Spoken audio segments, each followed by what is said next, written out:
नि सा गा पनि पनि धा पा पद पद गा नि ध सा नि सा गा पनि पनि धा पा पद पद गा नि ध सा ही गाथा अस्तित्वाची शौर्याची पराक्रमाची ही गाथा अस्तित्वाची शौर्याची पराक्रमाची या मातीमधल्या कणाकणातील मौल्यवान रत्नांची या मातीमधल्या कणाकणातील मौल्यवान रत्नांची कर्तृत्व इथे गगनाला भिडे परिमोल जाणून ठेवू व्यक्तिविशेष नमस्कार, मी आरजे निशा स्पेक्ट्रम अकॅडमी पुरस्कृत रेडिओ MPSC गुरुच्या व्यक्तिविशेष या सत्रात तुम्हा सर्वांचे सहर्ष स्वागत करते. विद्यार्थी मित्रांनो, आपण व्यक्तिविशेष हे सत्र नेहमी ऐकत असतो. त्यामध्ये आपण सामाजिक, कला, विज्ञान, क्रीडा अशा सर्व प्रकारच्या क्षेत्रांमध्ये ज्या व्यक्तींनी त्यांची उल्लेखनीय कामगिरी बजावली आहे व त्यांच्या कामगिरीचा सर्वत्र ठसा उमटवला आहे अशा सर्व थोर आणि महान व्यक्तींची जीवनगाथा आपण आपल्या व्यक्तिविशेष या सत्रामार्फत जाणून घेत असतो. चला तर मग आज आपण जाणून घेऊया अशाच एका थोर व्यक्तीची जीवनगाथा, ज्यांचे नाव आहे फखरुद्दीन अली अहमद. फखरुद्दीन अली अहमद हे भारताचे 5वे राष्ट्रपती होते.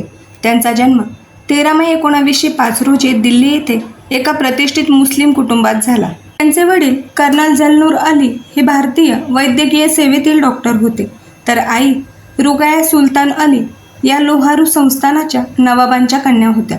अहमद यांनी दिल्लीतील सेंट स्टीफन्स कॉलेजमध्ये शिक्षण घेतल्यानंतर इंग्लंडमधील केम्ब्रिज विद्यापीठातून इतिहास विषयात पदवी मिळवली. त्याचप्रमाणे लंडनच्या इनर टेम्पलमधून 1928मध्ये वकिलीची सनद घेतली. भारतामध्ये परतल्यानंतर त्यांनी लाहोर आणि नंतर गुवाहाटी येथे वकिली सुरू केली. स्वातंत्र्य लढ्याच्या विचारांनी प्रेरित होऊन त्यांनी 1931मध्ये भारतीय राष्ट्रीय काँग्रेसमध्ये प्रवेश केला आणि पुढे जाऊन आसामच्या राजकारणात महत्त्वाची भूमिका बजावली. 1937च्या निवडणुकीत ते आसाम विधानसभेवर निवडून आले आणि गोपीनाथ बोरदोलोई यांच्या मंत्रिमंडळात अर्थ, महसूल आणि कामगार मंत्री म्हणून कार्यकाज केले. दुसऱ्या महायुद्धाच्या काळात गांधीजींच्या सत्याग्रहात ते सहभागी झाल्यामुळे त्यांना तुरुंगवासही भोगावा लागला. भारत छोडो आंदोलनादरम्यानही त्यांना अटक करण्यात आली होती. स्वातंत्र्यानंतर ते आसामचे महाधिवक्ता बनले आणि नंतर राज्यसभेवर तसेच आसाम विधानसभेवर निवडून आले.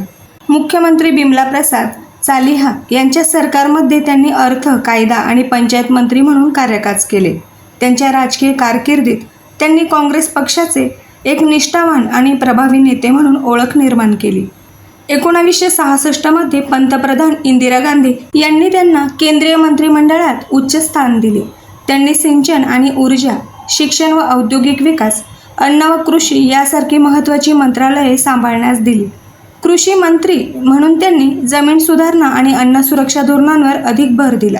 1974मध्ये काँग्रेस पक्षाने त्यांना राष्ट्रपती पदासाठी उमेदवार म्हणून घोषित केले आणि त्यानंतर त्यांनी विरोधी उमेदवार त्रिदीप चौधरी यांचा मोठ्या मताधिक्याने पराभव करून भारताचे 5वे राष्ट्रपती म्हणून शपथ घेतली. ते भारताचे दुसरे मुस्लिम राष्ट्रपती ठरले. फखरुद्दीन अली अहमद यांच्या राष्ट्रपती पदाचा सर्वात चर्चेचा आणि वादग्रस्त भाग म्हणजे 25 जून 1975 रोजी लागू करण्यात आलेली आणीबाणी. पंतप्रधान इंदिरा गांधी यांच्या सल्ल्यानुसार त्यांनी संविधानाच्या कलम 352 अंतर्गत देशात आणीबाणी जाहीर केली. या काळात नागरी स्वातंत्र्यावर निर्बंध आले, विरोधी नेत्यांना अटक करण्यात आली आणि प्रसारमाध्यमांवर अधिक नियंत्रण ठेवण्यात आले. अनेक अध्यादेश आणि घटना दुरुस्त्यांना त्यांनी मंजुरी दिली. त्यामुळे त्यांच्यावर रबर स्टॅम्प राष्ट्रपती अशीही टीका करण्यात आली. प्रसिद्ध व्यंगचित्रकार अबू अब्राहम यांनी त्यांच्या भूमिकेची खिल्ली उडवणारी व्यंगचित्रे काढली होती. तरीही सार्वजनिक भाषणांमध्ये त्यांनी आणीबाणीला देशाच्या शिस्त आणि स्थैर्यासाठी आवश्यक असल्याचे समर्थन केले. 19 फेब्रुवारी 1977 रोजी हृदयविकाराच्या झटक्याने त्यांचे निधन झाले. पदावर असताना निधन पावलेले ते भारताचे दुसरे राष्ट्रपती होते. त्यांच्यावर शासकीय इतमामात अंत्यसंस्कार करण्यात आले आणि नवी दिल्लीतील संसद भवनाजवळ त्यांना दफन करण्यात आले. फखरुद्दीन अली अहमद यांचे जीवन हे स्वातंत्र्य सैनिक, वकील, मंत्री आणि राष्ट्रपती अशा विविध भूमिकांनी समृद्ध होते. मात्र आणीबाणीच्या काळातील त्यांच्या या निर्णयांमुळे त्यांचे नाव भारतीय राजकारणात कायमच चर्चेचा विषय राहिले.